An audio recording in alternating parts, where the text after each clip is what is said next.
तो दोस्तों आज हम फिर से आपके लिए लेकर आए हैं देश दुनिया की सभी ताजा बड़ी खबरें।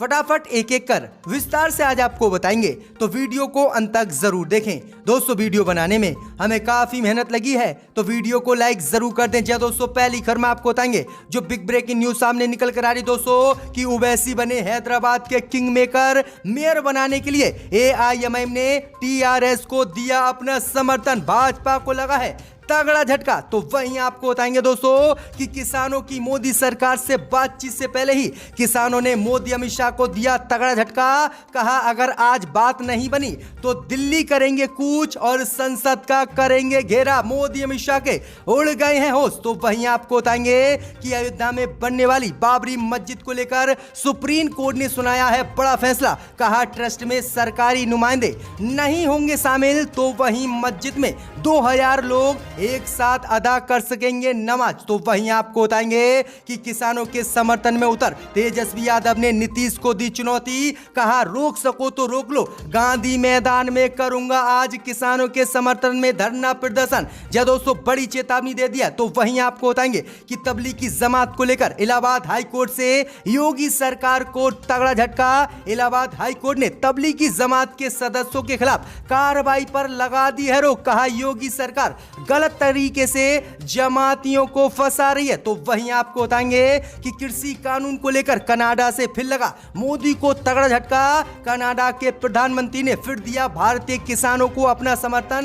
कहा किसान करें अपने अधिकार का विरोध प्रदर्शन, मैं भी करूंगा तुम्हारा समर्थन। तगड़ा झटका कनाडा से कृषि कानून को लगा है। तो वहीं आपको बताएंगे दोस्तों कि कर्नाटक की भाजपा सरकार ने किया ऐलान, लव जिहाद और गौ हत्या पर पूर्ण प्रतिबंध के लिए सरकार जल्द लेकर आएगी कानून और किया जाएगा कर्नाटक में लागू। जी दोस्तों, तो वहीं आपको बताएंगे कि तुर्की से मोदी सरकार को तगड़ा झटका। कश्मीर पर हमले की तैयारी में तुर्की, भारतीय सेना हुई चौकन्नी। जी दोस्तों बड़ी अपडेट आ रही है, तो सभी खबरों को एक एक कर आपको बताएंगे। वीडियो को लाइक जरूर कर दें।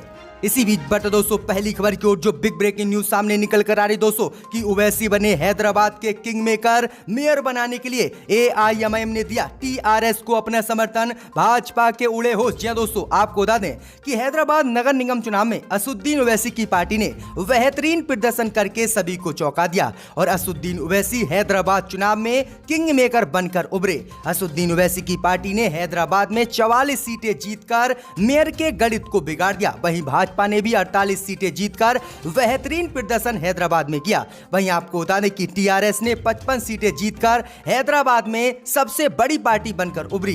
वहीं आपको बता दें कि इस वक्त हैदराबाद में असुद्दीन ओवैसी किंग मेकर हैं। जिस तरफ असुद्दीन ओवैसी जाएंगे उसी पार्टी का मेयर हैदराबाद में बनेगा। वहीं अब खबर सामने निकल कर आ रही है कि मेयर बनाने के लिए TRS ने असुद्दीन ओवैसी को बड़ा ऑफर दिया है। TRS ने ऐलान किया है कि असुद्दीन ओवैसी TRS से गठबंधन करें और TRS का मेयर बनाएं। इसी बीच खबर सामने दोस्तों ये भी निकल कर आ रही कि असुद्दीन ओवैसी ने बिना झिझक के मेयर बनाने के लिए TRS को अपना समर्थन दे दिया, जिसके बाद भाजपा को हैदराबाद चुनाव में बड़ा झटका लगा है। हैदराबाद में 48 सीटें जीतने के बाद भी बीजेपी बेकार रही और बीजेपी अपना मेयर बनाने में हैदराबाद में नाकाम रही। तो बड़ी अपडेट आ रही कि हैदराबाद चुनाव में असुद्दीन ओवैसी किंग मेकर रहे और असुद्दीन ओवैसी ने TRS को अपना समर्थन देने का ऐलान कर दिया है। अब हैदराबाद चुनाव में मेयर बनाने के लिए TRS का ही मेयर होगा और ओवैसी ने अपना समर्थन दे दिया है। तो बड़ी अपडेट आ रही कि भाजपा को यह बड़ा झटका लगा है। इसी बीच बता दोस्तों अगली खबर की ओर तो बातचीत से पहले ही किसानों ने मोदी अमित शाह को दिया तगड़ा झटका। कहा अगर आज की बातचीत में नहीं निकला कोई हल तो दिल्ली को करेंगे कूच और संसद का करेंगे घेराव। जी दोस्तों आपको बता दें कि दिल्ली नोएडा के बॉर्डर पर पिछले 10 दिनों से किसान धरने पर बैठे हैं और किसानों की मांग है कि मोदी सरकार कृषि कानून को वापस ले। वहीं आपको बता दें कि किसानों की मांगों को लेकर आज फिर से केंद्र की मोदी सरकार किसानों से बातचीत करेगी। वहीं बातचीत से पहले ही प्रधानमंत्री मोदी के घर गृह मंत्री अमित शाह और कृषि मंत्री नरेंद्र सिंह तोमर और राजनाथ सिंह ने बैठक की है और इस बैठक के बाद केंद्र की मोदी सरकार किसानों से बातचीत करेगी। वहीं आपको बता दें कि बातचीत से पहले ही किसानों ने मोदी अमित शाह को खुली चेतावनी दे दी है। किसानों ने ऐलान किया है कि अगर आज की बातचीत में मोदी सरकार ने कृषि कानून को वापस नहीं लिया तो वह दिल्ली को कूच करेंगे और संसद का घेराव करेंगे। किसानों ने मांग की है कि मोदी सरकार आज कृषि कानून को वापस ले और किसान जो आंदोलन कर रहे हैं वो भी खत्म हो जाएगा। तो ये बड़ा ऐलान किसानों ने बातचीत से पहले ही कर दिया है। कहा है कि अगर नहीं आज बात नहीं बनी तो मोदी के कृषि कानून को लेकर वह दिल्ली में संसद का घेराव करेंगे। बड़ी अपडेट आ रही है, बड़ा झटका दे दिया है किसानों ने बातचीत से पहले ही मोदी को। इसी बीच बढ़ते दोस्तों अगली खबर की ओर। तो अयोध्या में बन रही बाबरी मस्जिद को लेकर सुप्रीम कोर्ट ने लिया बड़ा फैसला। मस्जिद के ट्रस्ट में सरकारी नुमाइंदे नहीं होंगे शामिल। जी दोस्तों, आपको बता दें ये बड़ी खबर सामने निकल कर आ रही दोस्तों कि अयोध्या में बन रही बाबरी मस्जिद को लेकर सुप्रीम कोर्ट ने उस याचिका को खारिज कर दिया है जिसमें अयोध्या में मस्जिद निर्माण के लिए Indo Islamic culture foundation trust में राज्य और केंद्र की मोदी सरकार के सरकारी कर्मचारियों को शामिल होने की मांग की थी। न्यायमूर्ति RF नरीमन ने अगुवाई वाली पीठ ने ऐलान किया है कि जो दलीलें जो है सुप्रीम कोर्ट में बाबरी मस्जिद के ट्रस्ट ने दी है वो सारी गलत हैं और सरकार का कोई भी नुमाइंदा मस्जिद के ट्रस्ट में शामिल नहीं होगा। वहीं आपको बता दें कि अयोध्या के राम मंदिर के ट्रस्ट में कई सरकारी नुमाइंदों को सुप्रीम कोर्ट ने शामिल किया था और इसी की तर्ज पर अयोध्या के बाबरी मस्जिद के ट्रस्ट ने भी ये मांग की थी कि जब मंदिर के ट्रस्ट में सरकारी नुमाइंदों को शामिल सरकार ने किया है तो मस्जिद के ट्रस्ट में भी शामिल किया जाए। लेकिन कोर्ट ने इसको खारिज कर दिया और कहा कि कोई भी सरकारी नुमाइंदा मस्जिद के ट्रस्ट में शामिल नहीं होगा। वहीं आपको बता दें कि अयोध्या में बनने वाली मस्जिद का खाका भी तैयार हो गया है और 2000 लोग एक साथ इस मस्जिद में नमाज अदा कर सकेंगे। तो ये बड़ी अपडेट आ रही दोस्तों। इसी बीच बढ़ते दोस्तों अगली खबर की ओर। तो कृषि आंदोलन के समर्थन में गांधी मैदान पहुंचे तेजस्वी यादव, नीतीश को दी चुनौती, रोक सको तो रोक लो, गांधी मैदान में करूंगा किसानों के समर्थन में प्रदर्शन। जी दोस्तों, आपको बता दें ये बड़ी खबर सामने निकल कर आ रही है कि कृषि कानून को लेकर देश के किसान लगातार विरोध प्रदर्शन कर रहे हैं। वहीं आपको बता दें कि तेजस्वी यादव ने भी किसानों को अपना समर्थन देते हुए आज गांधी मैदान में धरना प्रदर्शन करने का ऐलान किया था। वहीं आपको बता दें कि धरना प्रदर्शन की गांधी मैदान में नीतीश सरकार ने तेजस्वी को ये अनुमति नहीं दी। अब इसी को लेकर तेजस्वी यादव ने नीतीश कुमार को खुली चुनौती दे दी है और तेजस्वी यादव ने कहा है कि रोक सको तो रोक लो, आज मैं गांधी मैदान में धरना प्रदर्शन करके ही रहूंगा। वहीं आपको बता दें कि तेजस्वी यादव ने भाजपा पर हमला बोलते हुए कहा है कि गॉडसे को पूजने वाले लोग पटना पधारे हैं, उनके स्वागत में अनुकंपाई मुख्यमंत्री नीतीश कुमार ने पटना के गांधी मैदान में गांधी मूर्ति को कैद कर लिया है ताकि गांधी को मानने वाले लोग गांधी की स्मृति के नीचे प्रदर्शन ना कर सके। वहीं आपको बता दें कि जब गांधी मैदान में नीतीश सरकार ने तेजस्वी को धरना प्रदर्शन करने की इजाजत नहीं दी तो वह गांधी मैदान के गेट पर ही कृषि बिल के विरोध में धरने पर बैठे हुए हैं और कह रहे हैं कि जब तक मोदी सरकार इस कानून को वापस नहीं लेगी तब तक वह यहां से नहीं उठेंगे। तो बिहार में भी जबरदस्त कृषि कानून का विरोध हो रहा है और मोदी सरकार नीतीश सरकार बैक फुट पर आ गई है। इसी बीच बढ़ते दोस्तों अगली खबर की ओर। तो तबलीगी जमात को लेकर इलाहाबाद हाई कोर्ट से योगी सरकार को तगड़ा झटका। तबलीगी जमात के खिलाफ कार्रवाई पर इलाहाबाद हाई कोर्ट ने लगाई है रोक और योगी को लगाई है फटकार। जी दोस्तों, आपको बता दें कि तबलीगी जमात के सदस्यों के खिलाफ कार्रवाई को लेकर आज इलाहाबाद हाई कोर्ट से उत्तर प्रदेश की योगी सरकार को तगड़ा झटका लगा है। इलाहाबाद हाई कोर्ट ने तबलीगी जमात के कार्यक्रम में हिस्सा लेने वाले मऊ निवासी मोहम्मद साद के खिलाफ हत्या के प्रयास के मामले में कार्रवाई पर रोक लगा दी है और योगी सरकार को तगड़ा झटका दिया है। साद ने इस साल मार्च में तबलीगी जमात के नई दिल्ली में आयोजित धार्मिक आयोजन में हिस्सा लिया था, लेकिन उनसे इसका खुलासा स्थानीय प्रशासन ने नहीं किया और स्वेच्छा से आइसोलेशन में नहीं गए। इसके बाद साद के खिलाफ उत्तर प्रदेश की योगी सरकार ने आरोप लगाया कि इन्होंने पूरे प्रदेश में कोरोना फैलाया है और जानबूझकर इन्होंने जानकारी नहीं दी कि वह तबलीगी जमात के कार्यक्रम में शामिल हुए थे और इसी को लेकर उनके खिलाफ योगी सरकार ने कई मुकदमे दर्ज किए और जेल में डालने का ऐलान किया। अब इसी मामले पर सुनवाई करते हुए इलाहाबाद हाई कोर्ट ने योगी सरकार को फटकार लगाई और सदस्य के खिलाफ सभी कार्रवाई पर रोक लगा दी और कहा कि नया आरोप पत्र योगी सरकार दे, उसके बाद ही इनके खिलाफ कार्रवाई होगी। तो ये बड़ी अपडेट आ रही है, बड़ा झटका इलाहाबाद हाई कोर्ट ने योगी को तबलीगी जमात को लेकर दिया है। इसी बीच बढ़ते दोस्तों अगली खबर की ओर, तो कृषि कानून को लेकर कनाडा से मोदी सरकार को तगड़ा झटका। कनाडा के प्रधानमंत्री ने फिर दिया भारतीय किसानों को अपना समर्थन, मोदी को लगाई है फटकार। जी दोस्तों, आपको बता दें कि कृषि कानून को लेकर आज फिर से कनाडा से मोदी सरकार को तगड़ा झटका लगा है।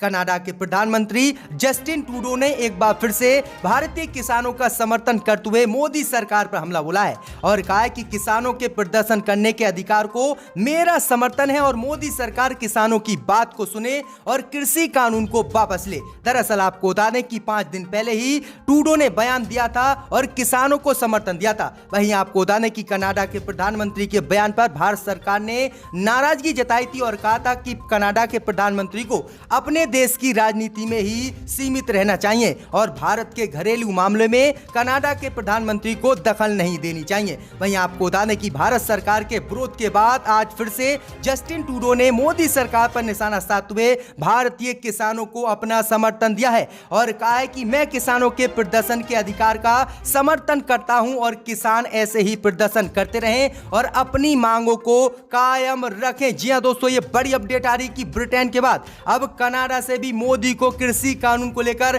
तगड़ा झटका लगा है। इसी बीच बढ़ते दोस्तों अगली खबर की ओर, तो 15 दिन पहले कोवैक्सीन कोरोना वायरस का टीका लगवाने वाले हरियाणा के स्वास्थ्य मंत्री अनिल विज पाए गए कोरोना पॉजिटिव। जी दोस्तों, आपको बता दें ये बड़ी खबर सामने निकल कर आ रही दोस्तों कि हरियाणा के स्वास्थ्य मंत्री और भाजपा के वरिष्ठ नेता अनिल विज कोरोना पॉजिटिव पाए गए हैं। उन्होंने खुद ट्वीट कर जानकारी दी है। दरअसल आपको बता दें कि 15 दिन पहले ही भाजपा मंत्री अनिल विज ने कोवैक्सीन परीक्षण में कोरोना वायरस का टीका लगवाया था। बावजूद इसके अब वह कोरोना पॉजिटिव पाए गए हैं, जिसके बाद मोदी सरकार की कोवैक्सीन विफल हुई। कोवैक्सीन का टीका लगवाने के बाद भी अब 15 दिन बाद भाजपा के मंत्री कोरोना पॉजिटिव पाए गए हैं, जिसके बाद अब मोदी सरकार की कोरोना वैक्सीन कोवैक्सीन पर सवाल उठने शुरू हो गए हैं कि आखिरकार मोदी सरकार ने जो वैक्सीन बनवाई है वो क्यों काम नहीं कर रही है, विफल हुई है ये कोरोना वैक्सीन। बड़ी अपडेट आ रही है। इसी बीच बढ़ते दोस्तों अगली खबर की ओर, तो कर्नाटक की भाजपा सरकार ने किया ऐलान, लव जिहाद पर कानून और गौ हत्या पर पूर्ण प्रतिबंध लगाया जाएगा। जी दोस्तों, आपको बता दें ये बड़ी खबर सामने निकल कर आ रही कि देश की राजनीति में इन दिनों लव जिहाद को लेकर राजनीति गरमाई हुई है। अधिकतर भाजपा शासित राज्यों ने इसे लेकर कानून बनाना शुरू कर दिया है। वहीं एक अन्य भाजपा शासित राज्य कर्नाटक ने ऐलान किया है कि वह लव जिहाद और गौ हत्या पर पूर्ण प्रतिबंध लगाने के लिए जल्द ही कानून लेकर आएगी। कर्नाटक के उप मुख्यमंत्री डॉक्टर CN अश्वनाथ नारायण ने कहा है कि कई राज्यों में लव जिहाद को लेकर पहले से ही कानून बन चुके हैं। इसी कड़ी में हम लव जिहाद के खिलाफ कानून लाने वाले हैं और गौ हत्या पर पूर्ण प्रतिबंध लगाने की प्रक्रिया भी चल रही है और इस पर भी कानून जल्द ही लागू कर्नाटक में किया जाएगा। तो ये बड़ी अपडेट आ रही दोस्तों कि कर्नाटक की सरकार लव जिहाद और गौ हत्या पर पूर्ण प्रतिबंध लगाने के जल्द ही कानून लेकर आ रही है। इसी बीच बढ़ते दोस्तों अगली खबर की ओर, तो मोदी की बड़ी मुश्किलें, कश्मीर पर तुर्की करने वाला है हमला, भारतीय सेना हुई चौकन्नी। जी दोस्तों, आपको बता दें कि जम्मू कश्मीर से जब से अनुच्छेद 370 हटाया गया है तब से लगातार तुर्की और पाकिस्तान मोदी सरकार का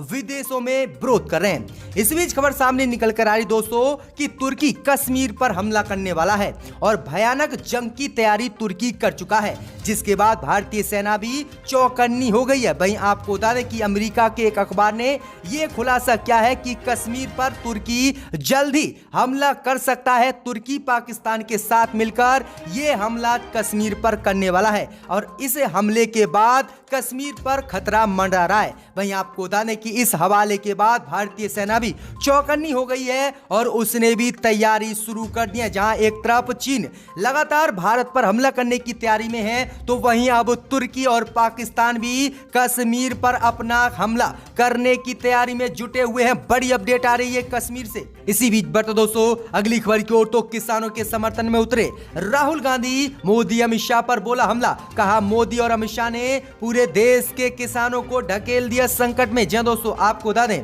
कि कांग्रेस सांसद राहुल गांधी ने कृषि कानून का विरोध करते हुए आज मोदी सरकार पर जोरदार हमला बोला है। राहुल गांधी ने कहा है कि बिना न्यूनतम समर्थन मूल्य और एपीएमसी के बिना बिहार के किसान सहित देश के किसान बेहद मुसीबत में हैं और अब मोदी ने पूरे देश को इसी कुएं में किसानों को ढकेल दिया। राहुल गांधी ने कहा है जब तक मोदी सरकार इन कृषि कानून को वापस नहीं लेती और किसानों को उनका हक नहीं देती तब तक लगातार किसान ऐसे ही प्रदर्शन करते रहेंगे और मोदी सरकार को कृषि कानून वापस लेना ही होगा। तो ये बड़ा हमला राहुल गांधी ने किसानों को लेकर योगी पर, मोदी पर, अमित शाह पर बोला है। इसी बीच बढ़ते दोस्तों अगली खबर की ओर, तो योगी के फिल्म सिटी के प्लान को लगा तगड़ा झटका। मुंबई के डायरेक्टर और प्रोड्यूसरों ने किया ऐलान, हम नहीं जाएंगे यूपी, मुंबई में ही बनेगी फिल्म।